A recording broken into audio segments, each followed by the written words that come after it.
বাংলাদেশে solar panel প্রকল্পে বিনিয়োগে গুরুত্ব সহকারে দেখছে চীন। একই সঙ্গে অন্তর্বর্তী সরকারের সঙ্গে গভীরভাবে কাজ করতে চায় দেশটি। স্থানীয় সময় বিকেলে নিউ ইয়র্কে জাতিসংঘ সদর দপ্তরে জাতিসংঘ সাধারণ পরিষদের সাইডলাইনে প্রধান উপদেষ্টা ডক্টর ইউনূসের সঙ্গে সৌজন্য সাক্ষাৎকালে চীনের পররাষ্ট্রমন্ত্রী ওয়াং ই এসব কথা বলেন। তিনি বলেন, চীন বাংলাদেশে সোলার প্যানেলে বিনিয়োগ এবং ঢাকার সঙ্গে বাণিজ্য ও অর্থনৈতিক সম্পর্ক আরও গভীর করতে চায়।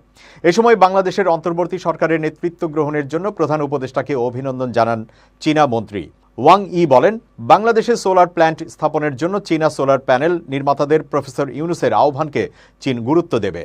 গত মাসে ঢাকায় নিযুক্ত চীনের রাষ্ট্রদূত তার সঙ্গে সৌজন্য সাক্ষাৎ করলে প্রধান উপদেষ্টা এই আহ্বান জানান।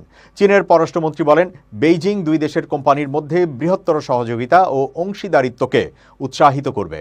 স্বল্পোন্নত দেশগুলোর সব পণ্যে শূন্য শুল্ক প্রবেশাধিকার দেওয়ার চীনের সিদ্ধান্তে বাংলাদেশও উপকৃত হবে। তিনি আরও বলেন, চীনের রেড ক্রস জুলাই আগস্টের গণ অভ্যুত্থানের সময় গুরুতর আহতদের চিকিৎসার জন্য চিকিৎসকদের একটি দল বাংলাদেশে পাঠিয়েছে।